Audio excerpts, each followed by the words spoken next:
Awesome, awesome, awesome. Thank you guys so much for leading us in that. Let's give it up for the band again, y'all. So good. So good.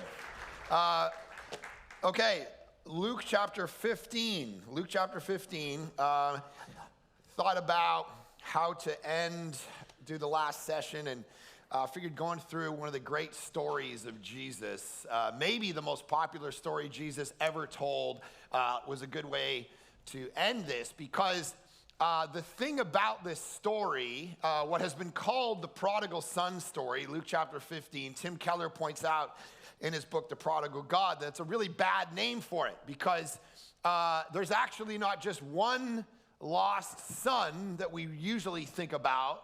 There's actually two, because there are two ways to be lost. Right, and that's what the story kind of blows up the paradigms of people who think, A, that they're not lost, and B, that there's only one way to be lost. All those, drug addicts and all the bad people out there who say swear words and, those people who don't go to church, it's like all those people are lost, but us good camp-going folk who read our Bibles at least once a month, we're good people, and we're not lost. It's just those pagans, sinful people out there. And we're going to see in this story, Jesus upends all of that and makes us realize that even we can be very, very lost in our religiousness. And we all need to repent, whether we're the most irreligious. I think there's two different ways. It's this binary, the younger son, the older son. It's kind of like men and women, right? It's like there was when I was having my daughters, I wasn't having them, but I like to, boy, all right.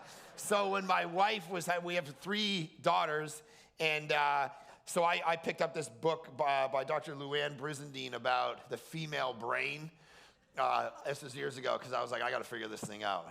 The female brain, it's this big. No, I'm just kidding. So I was like reading this book about the female brain, and she talks about the differences between girls and boys, and how those express themselves in psychology, and how, like, you could, for the most part, obviously there's nuances and shades in here, but for the most part, if you put little boys in a room, they're gonna, I look at my buddies who have boys, and I'm like, oh my gosh, I could never do this. Like, now that I got 3 girls, it's girl world, and they they'll set up a thing, and they'll play like, hey, let's have a family, and the boys just walk in and go, bam, it's like, I'm robbing you, you're dead, whatever. And if you give, and Brizendine says there was these psychological studies where they put little boys and girls in a room, and they gave, like, the little girls, like, fire trucks or whatever, and then they walked in, like, half an hour later, and they had them wrapped in blankets, and they were like, Wee! So it's like all these interesting things about men and women, and the reason is it's a psychology. I mean, if you take first year psychology, you realize there are synapses in the brain and chemicals in the brain and the way that brain works. And what she describes, she's not a Christian or anything, but she describes that when we are in utero, when we are, when our moms are pregnant with us, so our brains get flooded with one of two things. So if you're a man, if you're a boy, they get flooded with testosterone, and if you're a female, that gets flooded with estrogen, your brain. So, and they talk about the idea that you have the left and right hemispheres of your brain, and there's something called the corpus callosum that is the highway or the roadway between the left and right hemispheres of your brain. And so based on the psychology and the science, what happens when estrogen floods a brain in utero is those pathways are enhanced. Like estrogen's like a superpower that comes into the corpus callosum and creates like a super highway of information. So it's like 100 lanes of just, right? So that's when estrogen floods your brain as a female. But as a male, when testosterone floods the brain, what it does to the corpus callosum is kills it.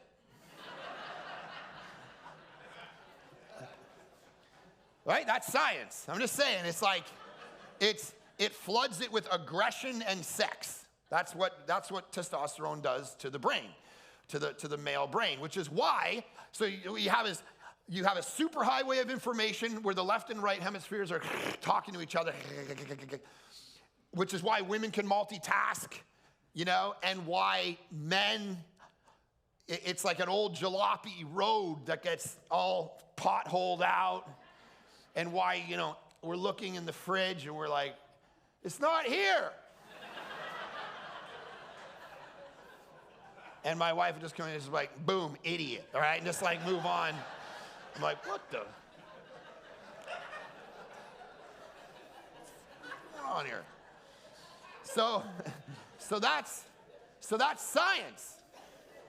I don't know why we became the anti-science people, because science actually helps us in the present discourse, of course, and then in the discourse I'm going to talk about, if I get to it, about God himself. So see how much time we have. But you got these different approaches, and what one writer has talked about, men do it this way, women do it that way.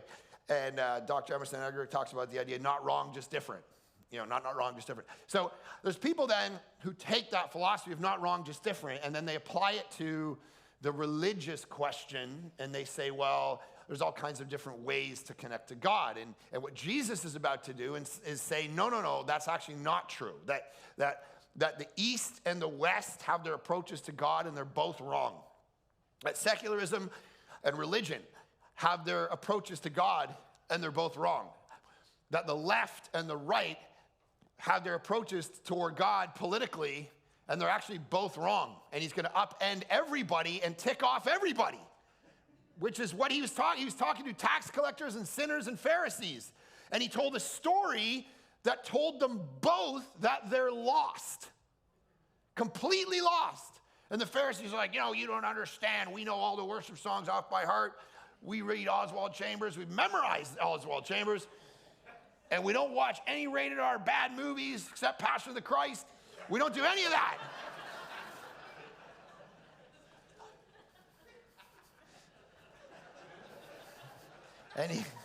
And he says, man, it's all wrong. You're all lost, and you need to be found, because what Jesus is going to say, and we got to recognize this, is there's some ideas that are better than other ideas. We just have to admit that, especially in our subjective culture that says, well, you have ideas and I have ideas and everybody's ideas are equal. That's not true. It just takes you 5 minutes online to realize that. Like, did you see a couple weeks ago the video? You've probably all seen this if you're on any kind of social media. The video of the woman who got off the airplane because she was freaking out that the guy she was sitting beside was a lizard, and she was losing her mind and crying. And she's at the front of the plane. She's like, he's not real. And I don't care what the rest of you do, but I'm getting off this plane because he ain't real. And everyone's looking at her, and she got off the plane, and the camera goes up, and this guy in like this green hoodie, and he's like kind of looking around. And she is freaking out. And here's the crazy thing about that. You go and you read the comments, and the comments are all about the fact that there are lizard people. There's a whole philosophy only in America, baby, all right? There's a whole philosophy of a group of people who are convinced that there are lizard people among us, that they're sitting amongst you, that they're in levels of government and media and power, and they're not real human beings. They're a specimen of lizard. And I'm looking at these comments, thousands of people going, yes, and I'm going, or she took an Ambien and had a little vodka, right?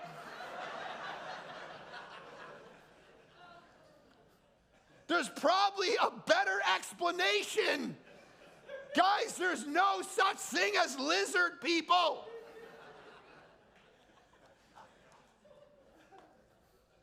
There are some ideas that are better than other ideas, right? There are some ideas that are just objectively wrong. And we've got to get to a place in our life where we're not afraid to have that conversation. Because I know never challenging people's ideas is the easier route.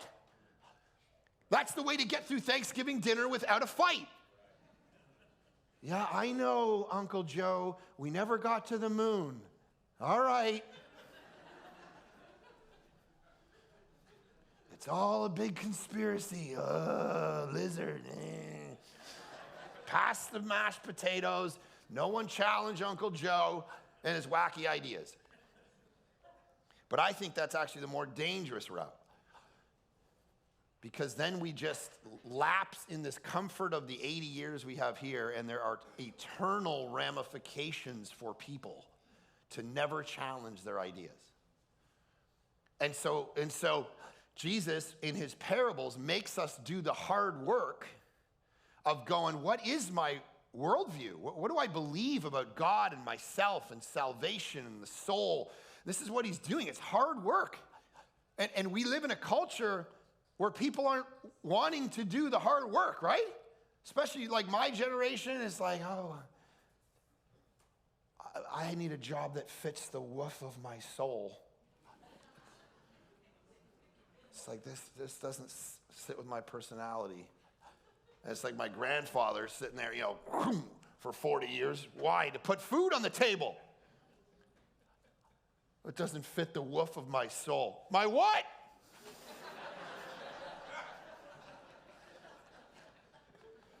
Sometimes we got to do the hard work, and this is why ministry is such a fascinating place to go, because I didn't grow up in the church, so when I started into ministry, I met a whole lot of people who became pastors because it was no heavy lifting and warm spaces and a lot of coffees.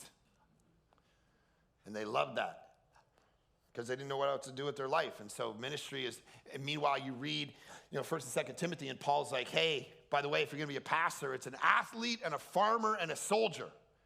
Right? Those are the images he gives him. They all wake up early. They're super disciplined. Right? No farmer wakes up at noon. Oh, what am I going to do today? I got 2 coffees. So how many people have I interviewed in ministry and they want to come work at the church or work at and I say, what do you have to offer? Like, we got to get after it. Let's go reach people for Jesus. What do you have to offer? And they're like, well, I like to journey with people.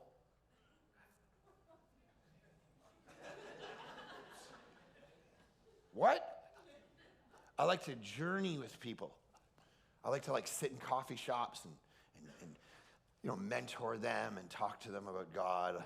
All day? Yeah, that's what I do. I'm not into big, I just like that one person. Okay, well, I can't pay you to be a Christian.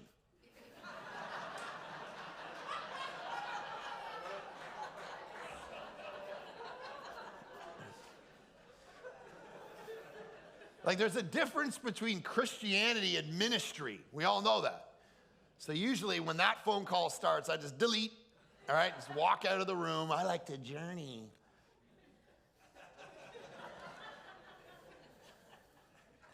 All right, what are we talking about?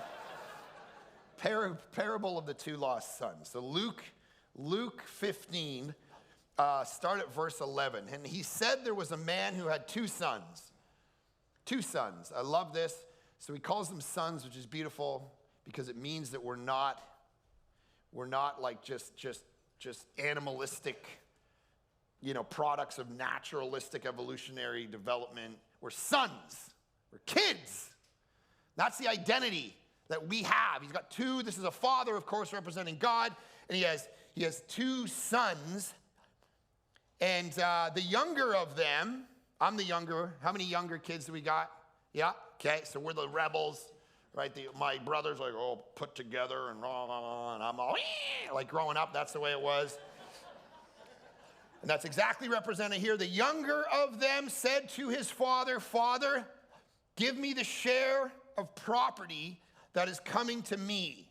Now, right there, we miss the fact that this is a massive offense in Middle Eastern culture. To walk up to your father and say, I want my money now, is to say, I wish you were dead. I got stuff to do, and I wish you were dead. It's fascinating because he acknowledges the existence of the father. It's very important, but he doesn't care that he exists. That's where our culture is at often. It's not atheism necessarily. It's what The Atlantic wrote piece years ago called the problem of our time it was called apatheism, which is the the Greek word for apathetic. It's not that people don't believe in God, it's that they don't care that God exists or not. They just go through life and they're apathetic to the question of the existence of God. So this is this son. He's not saying you don't exist. He's saying, I don't want to be around you. I don't want any proximity towards you, and I want my money now because I want to go out and do the life I want to do. And this is me growing up.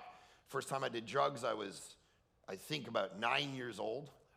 Started smoking when I was like grade 8, 8th grade, which is, all these little fascinating things about Americans, like all these little phrases, 8th grade versus and all the seniors and freshmen. I still haven't figured this out yet. We come from Canada, and we just say grade 8.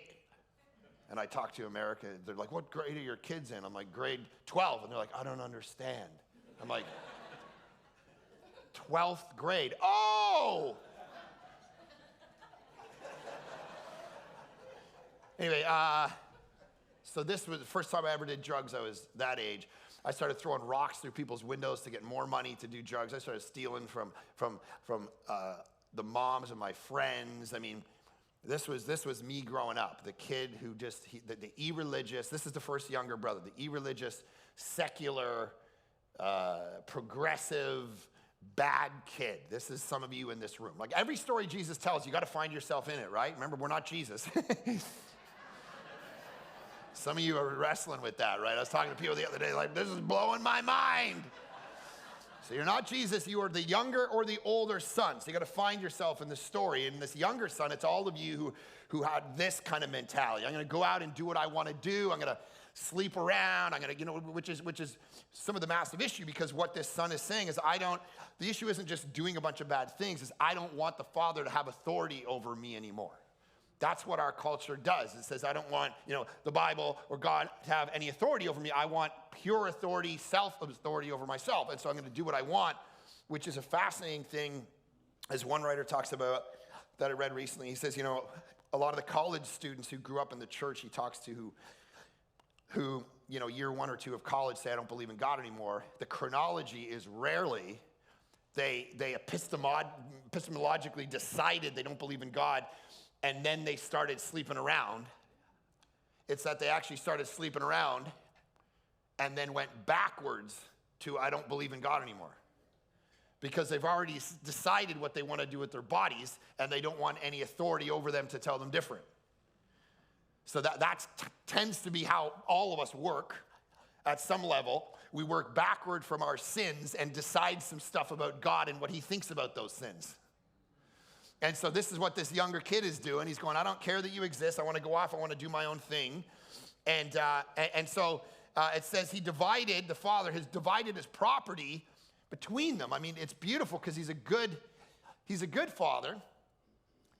And so he agrees to divide the property, but he doesn't go out of his way to then sit the kid down and say, hey, let me tell you something. I know exactly what's going to happen in this scenario.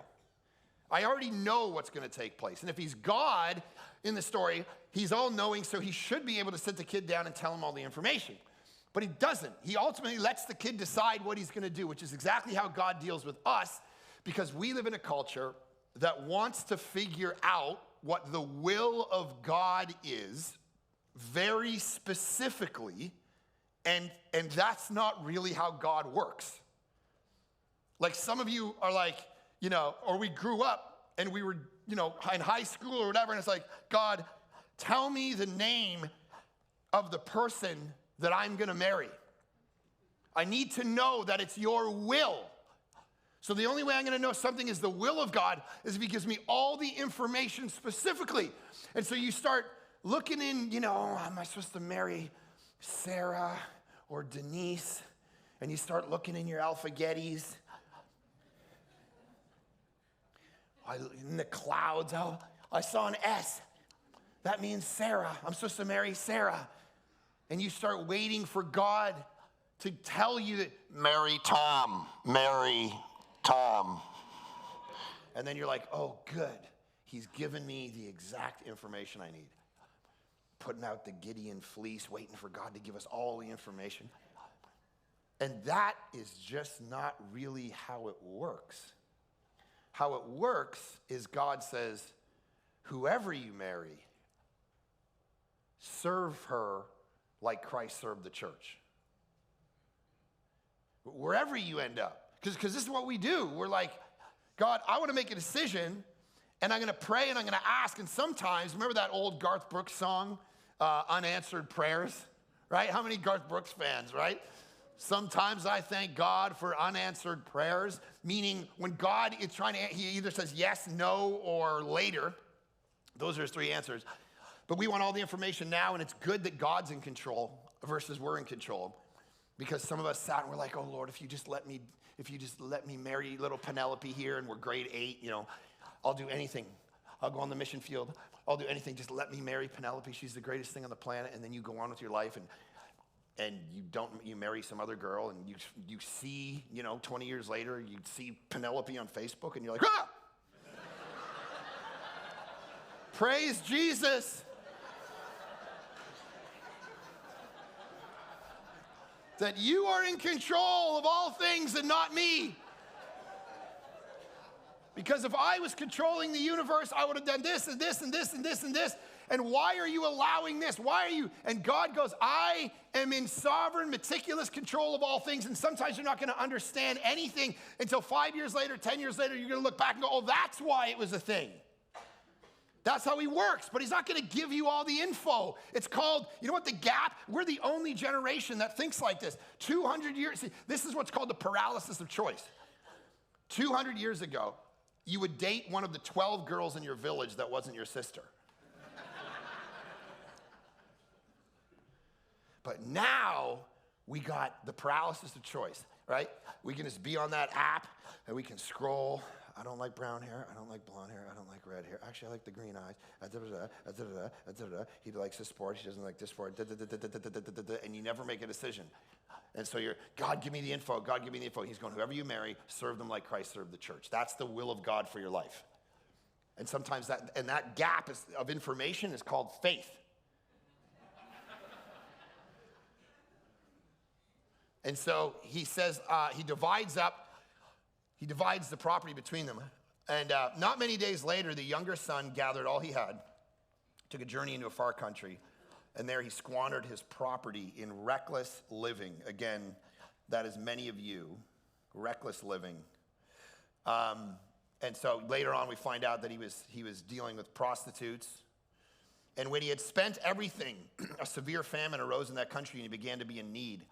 So he went and hired himself out to one of the citizens of that country who sent him into the fields to feed pigs, and he was longing to be fed with the pods that the pigs ate, and no one gave him anything, which is interesting from a Jewish perspective. Of course, the things you don't touch are pigs and dead people, and so he's becoming very violated in the Jewish mind. He's sleeping with pigs. He's just hit absolute rock bottom. But when he came to himself, I love the word but. It's one of the most brilliant words in the Bible. Right? You are dead in your trespasses and sins, enslaved to the flesh and the world and the devil. But God made you alive. It's just this beautiful turn. But when he came to himself, he said, how many of my father's hired servants have more than enough bread, but I perish here with hunger? I will arise and go to my father, and I will say to him, Father, I have, underlined this word, sinned against heaven and before you. So most of us have to come to a place where we even recognize the kind of humility it takes, because we are told as a culture that you're not a sinner, you're a saint, right? So you grow up in kindergarten and you're told, you're so unique, Tommy, like a snowflake, and you can do anything. Just go inside yourself and find your identity and you'll fly. And then we find a Bible verse, I can do all things through Christ who gives me strength. I can be anything. Here's the thing, no you can't. I can't be an NFL linebacker no matter how many times I quote Philippians. You can do all things through Christ. No, not that. I can't do that. And so there's a kind of humility that he just went through where he goes, I'm a sinner. And that's what it takes for you to ever feel the grace of Jesus in your life, is to admit that. But we're not wired for that. We're wired to think that we're gods, right? Because that's what we want. Like if you look at kids, they're not the most, look at children and the way they're wired. That's you just 40 years later, whatever. They're morons, these kids. They're complete narcissists who believe that they're the center of the universe, and they never go, you know what? Like when I do something fun for my kids, hey, let's go out in the trampoline, let's have your friends over, and let's do a big party. Never do my kids go, you know what? This party happened because my father's so good. He's such a great guy who blesses me, and I don't deserve any of this. It's not what my kids think. They think they deserve this. Right? That's how they function. It's, oh, Dad, you're so... I'll be driving around, oh, Dad, you went the wrong way. When my kids were little, they'd say this. You went the wrong way. What do you mean I went the wrong? I'm going the right way. No, Dad, you're going the wrong way. I'm like, you can't even spell your own name. Shut up. Watch Bubble Guppies and stay in your lane, kid. But this is what happens. So I was testing this out with my youngest years ago, and I walked into the bathroom, and she was standing over the toilet, and she had an entire roll of toilet paper over the toilet, and she's like, "Flushy?" And I'm like, "No, it will overflow." She's like, "Flushy." I'm like, "You're so dumb. Okay, go, do it." So she sticks it in there, and I'm like, "Ha, I told you." And my wife walks in, she's like, "Which one of you is older? I don't understand what's going on." I'm like, I'm doing an experiment in theology and depravity and identity here, and this kid. But that's hard.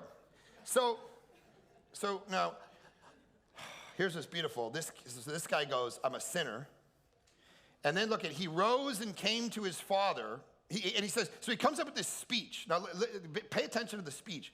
"I have sinned against heaven and before you." So that's where you got to get in your life before you ever experience the forgiveness of Christ. You have to realize that you've sinned against God and against heaven and before people. And he says, "I'm no longer worthy to be called your son. Treat me as one of your hired servants." And if you want to know what worthiness looks like in your life, and you want to be humbled, just pay attention to those parenting moments and realize how flawed and fragile you really are, that you wish you could keep your kids alive at every moment and follow them around and do a great job, and you want to raise a kid to be honorable and driven and all the things that we're told we got to be and do, and who's stressed about it in here? I'm very stressed about it because we're just raising a different generation of kids now. It's very different. And the anxiety levels are through the roof, partly because of the information that they have. Again, 150 years ago, all they needed to know was how to grow corn and shoot something. That was the job. And they're running farms by the time they're like 9. Right? And they know how to do stuff. And now they grow up and they got their phones, and they got all this information. And the reason the anxiety is there is because they know too much. They know. Back in the day, it was like now you know exactly what's happening every time someone gets shot in a 7-Eleven in Pittsburgh. And somehow you make it about you and how you're going to now get shot in a 7-Eleven where you live. And all that information, you know about the economy of Greece and what's going on in India and how, way too much information. Back in my, it's like you read the paper. And already that was outdated. Didn't cause stress, right? 200, you couldn't even read. Just do the corn. Where's India on a map? I don't know, just raise the corn. All right. And now kids have all this stress and weight of the world and anxiety on them. And so we're trying to be good parents and raise them well. And I see this, I look at you being here and I see the way you're parenting and the way you're loving on your kids. And I love it and I think you're great. And then I reflect on my own failures and I go, I remember when I showed my 7-year-old, I was really excited about Jurassic Park. It's like my favorite movie. So my kids have to experience Jurassic Park, but not like a normal television is not good enough. So I took them over to my buddy's house. He's got this massive screen and this huge sound. And I stuck my like 7, 8-year-old daughter, my youngest, in front of it. And I was like, you're gonna love this. It's gonna be magical. And then there was this scene. There was this scene where the T-Rex comes out and starts, eating everybody. And I thought she's gonna love the cinematography here. And then she didn't. But then instead of shutting it off, I just filmed it.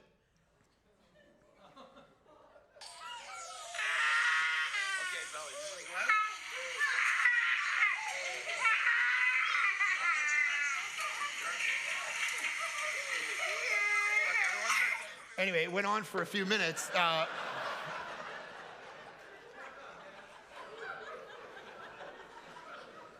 Till I realized this might not be good parenting.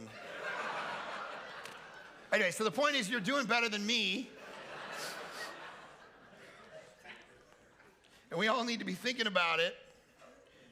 That's what I love about this story is every time I feel like a bad parent, you begin to realize you get such a good father. Even in this story, the father who's gonna run out and greet this kid. But there's an I'm not worthiness that parenting brings in life. And so the great thing about this too is we begin to realize the humility of, you begin to realize your flaws in the midst of a culture. When you come to agree that you're the younger son, many of us are, who's a sinner and went out and did stuff that God didn't approve of, and you begin to feel lost, and then that gets put in front of you and you become conscious of it. You become aware of it, self-aware of it. That's where the magic happens. And things in life can happen that help us along that route if we're paying attention. I remember a couple years ago, I went to an Apple store something was wrong with my phone, and so I went up to the desk, and Apple stores are like, you gotta get an appointment, and you gotta do this. So I went up to the desk, and I'm like, hey, listen, I need my phone fixed. And he takes it, and blah, blah, blah, and brings it to the back, says, I'm really sorry, you're gonna have to pay for a whole new phone. And I'm like, what are you talking about? I'm like, no, just fix the phone. He's like, no, I can't fix the phone because of the warranty, blah, blah, blah. And I was not in the mood. I'm like, bro, I want to talk to a manager, blah, blah. And he, goes on for like 10 minutes. I'm like, I'm not happy with this. I can't believe this. I'm going to come back, talk to him. And he goes, I'm really sorry, Pastor Mark. I'm like, what? He's like, yeah, I go to your church. I'm like, why didn't you lead with that?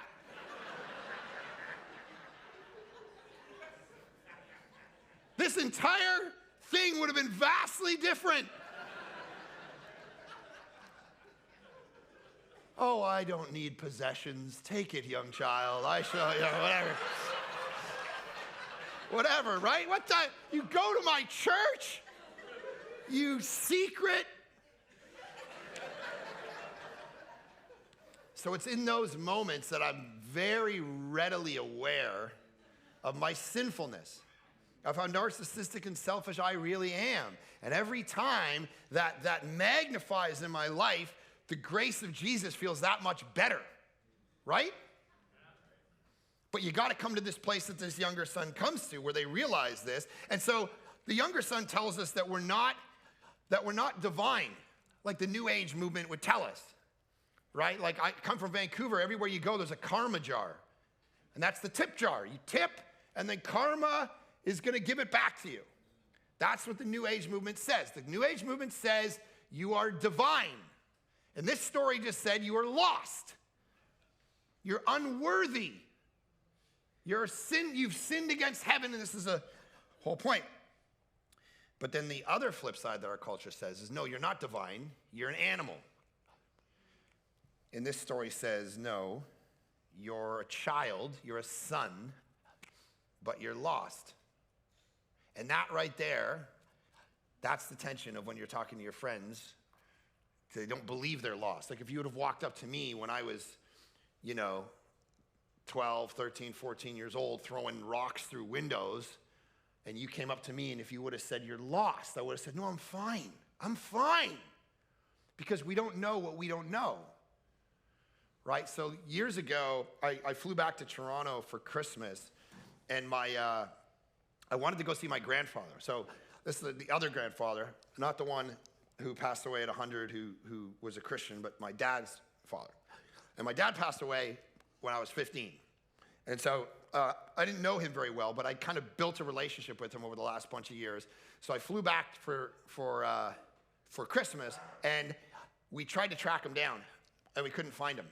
And we didn't know where he was, and his phone number had been discontinued, and I tracked some stuff down, and they said, oh, he's living with these people at this house, and they're taking care of him. And I realized that it was a woman who had come and helped clean up or whatever, had built this relationship with him. And then I realized there was a scam going on in Toronto at the time where they would take these elderly people who were almost dead, they would bring them in their house, they'd take care of them for a bit, they'd die, and they'd take all their money. So I realized my grandfather is getting scammed, and he's been kidnapped. So my brother and I track him down. We know which house he's in, so we come up with this plan that, we're going to go in and rescue grandfather. And we're going to go in like Navy SEALs, down the side of the house and carry this guy out. But then we got there, and we were like, let's just knock on the door. So we knock on the door, and the nicest people on the planet, and we go up to our grandfather. We got to get out of here. They're stealing all your money. And he's like, yeah, I don't care. So what do you mean? He said, I don't care. I get 3 square meals a day, and I got company. They talk to me. They take care of me. I said, yeah, but they're stealing all your money. And he's like, yeah. And I remember my brother and I left that house feeling completely like a failure that we didn't rescue our grandfather. And as I was driving away, I realized something. Some people don't want to be rescued. And it's true spiritually. Some people don't want to be rescued because they get 3 square meals a day and their life is comfortable, and they don't need you creating in them existential questions about the nature of eternity and their soul and God and all these big things. They'd rather let's just hang out. Why are you getting so serious? Some people don't want to be rescued. And this younger son realizes that he does. And it's beautiful. So he comes to the father, and I love this. So listen to the speech. I'm no longer worthy to be called your son.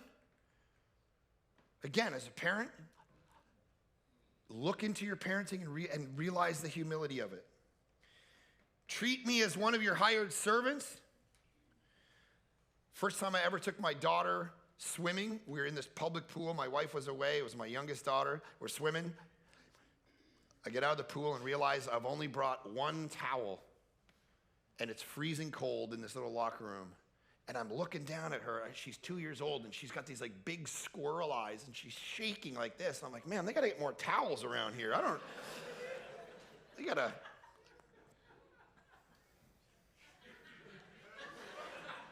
Something my wife never would have done. One of the differences between men and women.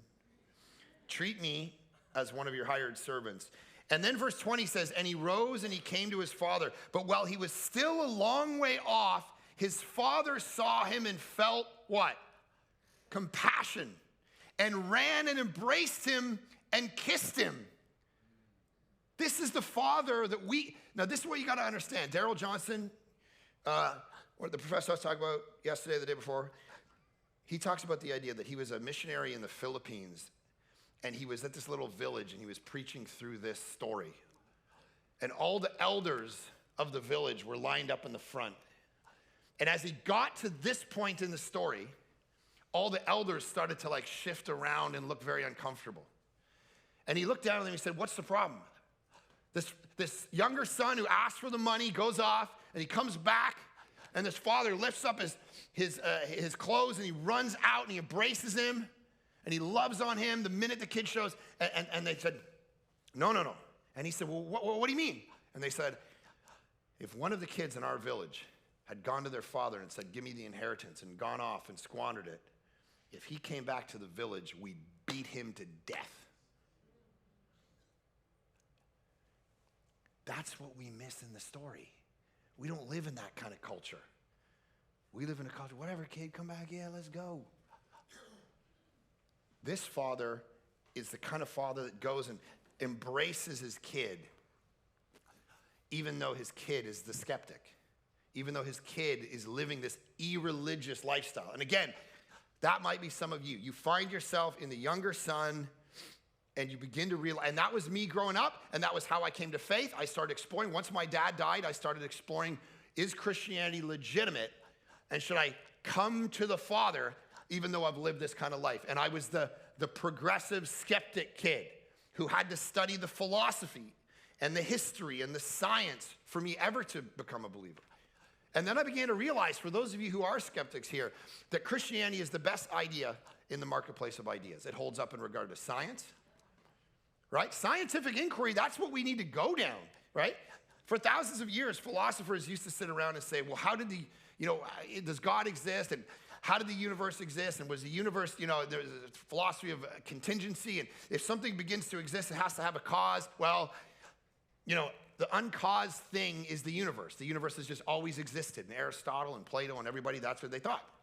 And then in the 1930s, Edwin Hubble looked through his telescope and realized, no, the universe actually began to exist at a certain time in history. All matter, time, energy came into existence at a single moment. And so now it was like, okay, well, if something begins to exist, it has to have a cause, right? It's called contingency. If something begins, you are here, you exist, you're in this room. How did that happen? Because two people that predated you one night got together, the candles were good, the day was nice, and you now exist. Like, don't think about it too long. You're like, ugh, right? So, but two people who pre-existed you came together and created you, because whatever begins to exist has to have a cause. Well, now we look through a telescope and we realize the universe began to exist. Ergo, the universe has to have a cause, and that cause can't be matter. It has to be mind, which is why Jesus says in John 4, God is spirit. He created all things, all time, all energy, all matter in a single moment. And I began going down that route and going, man, there's a reason why there's more atheists in the humanities departments of universities than the science departments. Because the science departments are dealing with biology and cosmology and logic and math. Math as a language exists like just in the universe. It just exists. Like, if you want to stay up at night, also realize this. So when Edwin Hubble realized everything was expanding, right? So then he was like, okay, how many years ago, let's retract this backwards and realize all the planets and stars, everything's expanding. But here's the thing that totally whacks your mind out when you start to read it. It's not that the planets are expanding, it's that space itself is expanding. What? Like, all the planets and stars are like buttons on a balloon, and the balloon is the universe, and the balloon is expanding into what? What's on the other side of it? Freaking me out. And for the record, there are definitely aliens. There's a hearing this week. Have you seen it? There's a hearing this week in America. The guy's in the Senate going, there's UFOs. Like, legit, like, guys, there's aliens. We all know this, right? This isn't like, you can cut this out of the audio later. There's definitely aliens. I'm telling you, there are aliens. Anyways, so, no, those aren't the lizard people. Nice. So there's math reasons. There's science reasons. And then I began to realize, like the struggle of morality, right? The C.S. Lewis thing about, like, I wanted to be an atheist, but I realized that every time I wanted to say that the universe was corrupt and wrong, I had to have a category called absolute wrong in order to put God on trial for. It's the massive problem of evil and suffering. If you're going to say there's too much evil in the world for God to exist, you have to have a category called evil. But if we're just animals, there is no evil. A shark just, forcibly copulates with another shark. He doesn't rape him. A lion doesn't murder a zebra. It just kills a zebra. Like, animals are animals, and at some point philosophically along the way, we would have had to say, well, this is right and this is wrong. But where did we get that moral structure? If you have a moral law, you have to have a moral law giver. And I began going down that route and realizing that, and we live in a very subjective culture who rejects that idea. And if you ever have someone say, listen, bro, there are no absolute moral standards. there's just like what you believe and what I believe, and don't project your values, and you shouldn't go out and project your values on other cultures. That's the general milieu of our culture. That's what they say in conversation. I remember having a conversation. I worked at Michael's Arts and Crafts store. I told you, and I had a conversation with a guy, and he said, I don't believe in objective moral standards. I don't believe in morality. It's just your ideas versus my ideas. And if anyone ever, listen, so you guys know what the nexus lane is when you're trying to get across the border? Yeah, you know what the nexus lane is. When you live near the border and you need to come back and forth from Canada to the US, which obviously none of you do because I talk to you and you're like, where's Canada? I'm like, oh gosh. How's the polar bears up there? Are you surviving them? But when you come and go from Canada to America a lot, I lived 8 minutes from the border, so I had something called the Nexus Pass, which before I ever knew what that was, that's the special lane for special people who have gone in and they've got this interview and they can just shoot by all. But before I ever knew that, I was trying to cross the border and I got into the line with everybody else, and it was like 3 hours. And I'm sitting there, I'm like, I don't want to sit here. And then I looked over and I saw this lane and I didn't know what it was. So I'm like, oh, well, there's an empty lane. So I just pulled out and I shot down past 3 hours of traffic. And I'm like, wow, why is no one over here? This is perfect. And I got to the end of the lane. I realized Nexus. If you know what a Nexus, guys with guns, I'm like, oh, man. So I just darted back in right at the end. Yeah, exactly. So, and then I look in my rear view, and there's 3 big, like, hunting dudes in this truck. And I've just pulled in front of this truck. And they're mad. Like, you can tell they're mad at me, like, yelling. So, when you look like me, there are only 2 options in this moment. You either fight, or you either run, or you act crazy. So that's what I did. I just put my car in park, got out of my car, and then just started walking up to them. I was like, what are you guys talking about? I was doing it like crazy eyes. And they're like, oh my gosh, and they like did up their windows. I'm like, yeah, you leave me alone. If anyone ever challenges the question of absolute moral standards, just cut them off in a line and see if they believe in right and wrong. Or just punch them in the throat. And they'll be like, what are you doing? I'll be like, bro, don't project your values on me. Don't put that patriarchy on me, bro. I do what I do. You do what you do, I do what I do.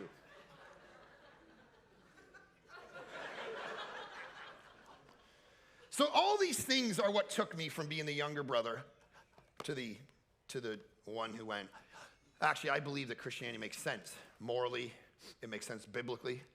It makes sense scientifically. It makes sense psychologically. It makes sense historically, which caused me to move from the younger brother to the older brother and caused me to realize that, look at what the father does. He kisses him, verse 22, and the son said to him, Father, I have sinned against heaven and before you. I'm no longer worthy to be called your son. But the father said to his servants, now I love that, go back up later and see the speech he started and how far he gets into it. The father interrupts him. He doesn't let him finish his speech. His groveling, I'm a sinner, I'm unworthy, The father interrupts him and goes, stop that. I want to throw a party for you. Quickly bring the best robe and put it on him and put a ring on his hand and shoes on his feet and bring the fattened calf and kill it and let us eat and celebrate. For this my son was dead and is alive and he was lost and is found, and they began to celebrate. He kills the fattened calf, which is probably the thing that was the highest possession of the family. This is we're getting to see, like, this father has to sacrifice his most precious possession to celebrate. This is an image of the cross. Something's got to die. So kill the fattened calf. And of course, one day he's going to send his own son, Jesus, to die on a cross, rise again in order to bring us in to the family. And the angles and the beauty of what the cross accomplishes, we don't have a ton of time for, but I was talking to a woman yesterday, and one of the angles in the cross that I thought was maybe helpful was, and something we rarely ever talk about, There's a theology historically called expiation.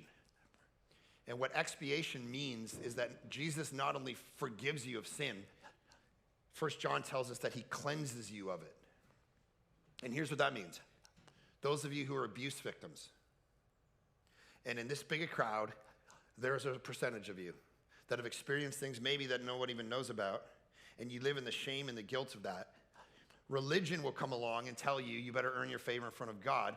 Christianity comes along and goes, he died on a cross, and he can actually cleanse you, not only of the sins you do, but of the sins that have been done to you. That's what expiation's all about. And some of you need to be freed up to realize that the killing of the fattened calf has 18 different angles, not just he died for my sin and now it's everything about your daily life, the death of Christ and what it actually does. And one of the most beautiful pictures of this, I was reading a story. You guys ever read Brennan Manning? Right, like Ragamuffin Gospel stuff. It's just so good if you haven't read it. And he tells this story in one of his books. He says there was this woman in a small village who said, Jesus Christ shows up and talks to me in person. And the bishop of the town was like, I don't believe her. And no one believed her. She thinks she's crazy. And so the bishop said, next time Jesus Christ comes to visit you in person, ask him to tell you all the sins that I confessed last time I was in confession. And we'll prove whether Jesus shows up and talks to you. And she goes, okay, great. A week later, he goes up to her and the town gathers. And he says, okay, did Jesus Christ visit you? Yes, he did. And what did he say about the sins that I confessed last week? She said, oh, yes. He said 3 words, Bishop. What were those 3 words? What did he say about the sins that I confessed? And she grabbed him by the hand. She said 3 words. I don't remember. And Manning says, the beautiful thing about the cross of Christ is not only that your sins are forgiven, they're forgotten. As far as the east is from the west, that they get forgotten. Okay, so that's the younger brother.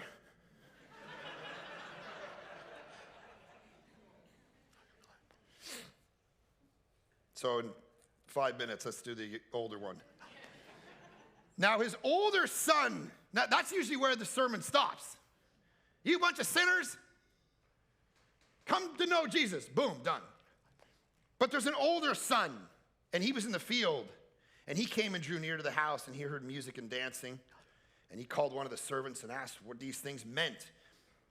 And he said to him, your brother has come and your father has killed the fattened calf because he's received him back safe and sound. But he was angry and refused to go in. His father came out and entreated him. This religious brother is angry. Look at him. He answered his father, look, these many years I've served you. I've never disobeyed your command. Yet you never give me a young goat. I've never watched bad movies. I've never even sworn. I watched a movie with my 14-year-old last year, and I said, hey, listen, honey, I'm going to introduce you to Terminator 2 now, because now we're going to get into the good stuff. But there's a lot of swear words in it, and just so you know, I know, and you know, and I'm like, don't you say these words ever. She's like, Dad, I would never even think them. All right, so you religious little manipulator. That's exactly what this younger brother is. He's so religious. He's like, I've never sworn. I've never watched bad movies. I attend church every week. I do my devos. I give to the church. I serve in the church. I do everything. And yet, I don't like the fact that you've shown grace to that person.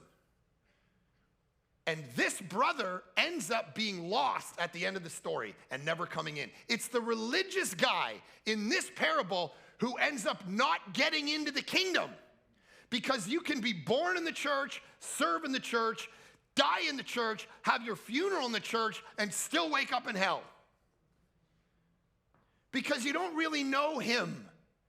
You just know about him. You know things, you know religious things.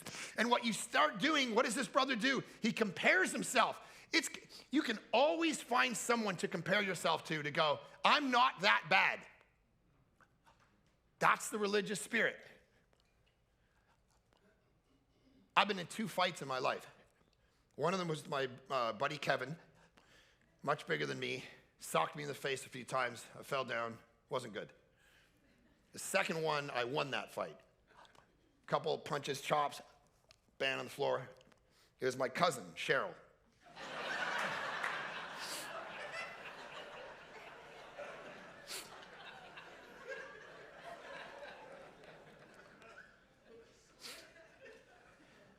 See, what the gospel says is you can compare yourself to anybody. It matters who you're in the ring with. And if you compare yourself to other sinners, you're going to feel really good about yourself. But the problem the gospel says is you don't get to compare yourself to other sinners. You got to compare yourself to God. And that standard is impossible. So we've all sinned and fallen short of the what? Glory of God, not each other. You don't get to look at another person. Well, there's Hitler and me, so I'm okay. That's what my family believes. They say you're part of a cult. What are you talking about? I'm part of a cult. You're part of a cult. What'd you do today? I ate the flesh and drank the blood of a dead man. I can see what you're saying. It does sound weird. You can always compare yourself to somebody else. You guys ever heard of Chris Brown? The preacher, not the rapper? How many people have heard of Chris Brown? Hands up. Okay, so San Diego, one of the great communicators of our time. He's brilliant. And he does these things where he'll come up on stage and he does these first-person narratives, right? And you don't even know the sermon started. And he comes up on stage and he's like doing the first person, like, I can smell the dust, the Middle Eastern sun baking my elbows. As I picked up the jawbone of the donkey and slayed and slayed. And everyone's like, you're just sitting there. If you're in the audience, you're like, oh my gosh, I feel like I'm there. This guy just transported me. It's unbelievable. Now here's the problem. I watch him do that at conferences, and then I watch all these pastors go home, and they try to do that. Right? And they get up at Christmas. I see the star, Johanna.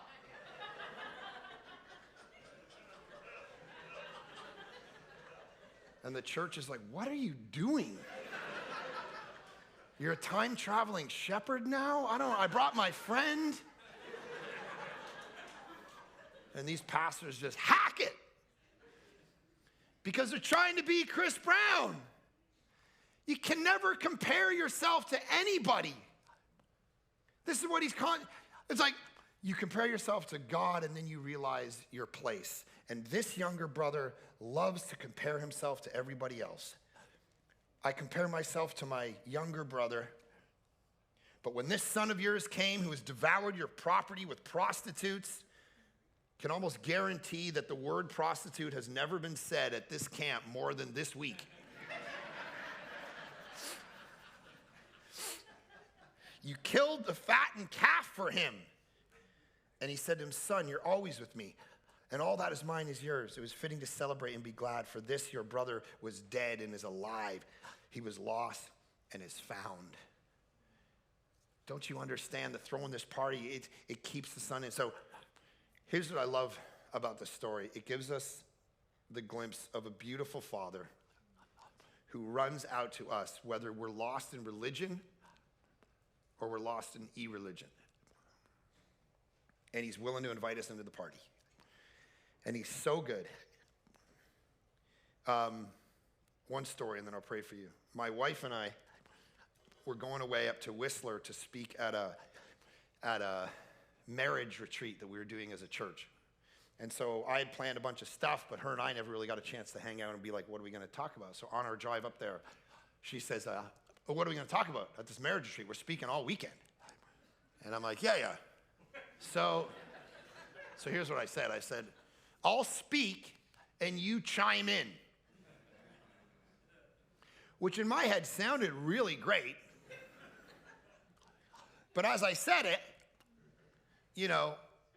she was not happy. Oh, I'm going to chime in. I'm just chiming in. So you got all the great content and I'm a chimer.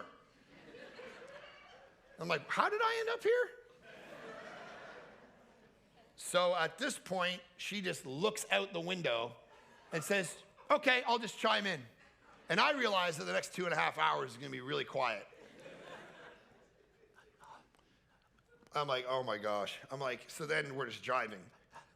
And I'm like, so, how's Sandy doing? Just asking questions as if she's going to forget she's mad at me and just start talking, which is the strategy of men, right? Just ask a bunch of questions you don't care about. And once they talk, they'll forget they don't like you. Sorry, I just outed you, bros. So we're driving up to this camp. She's mad at me. It's 2 hours of silence.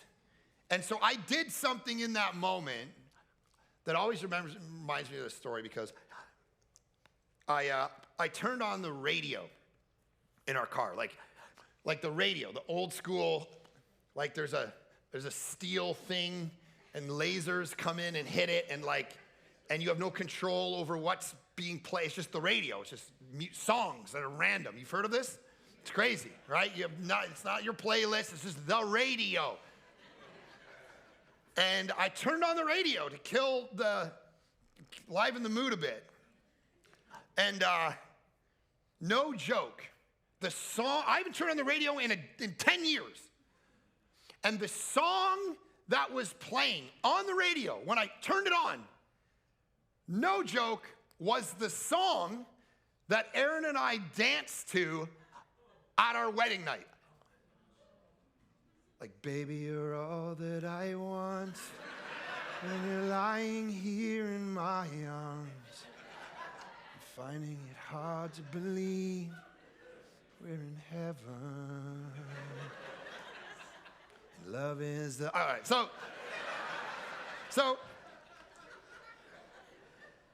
just check this for a second. If you don't believe in God, by the way, the statistical odds, there's 1 trillion songs in existence. You're telling me I haven't turned the radio on? I dug it the one time my wife's mad at me. And so this song starts to melt me, man, because it's God, right? And he's reaching through the radio and he's going, oh, you little idiots. You love each other. Come on, you little fools. I want you to love each other. You little kids, come on. That's how good he is. It's beautiful. I was like, gosh. So I start to repent. And out of the corner of my eye, I see an arm come over and go, boom, and shut off the radio.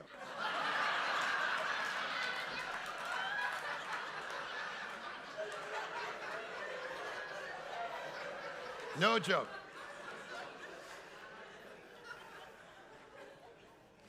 I was someone who was willing to be warmed by the existence of God. And this woman chose wickedness. Which is every single day of our life, when God shows up in the little things and starts to remind us he loves us and he's for us and he hounds us out and he saves us and he points to us. Either you can respond like me or her. You can decide obedience and wonder and awe, or you can go through your life just counting them out, shutting off the signs and the wonders and the beautiful things that he does.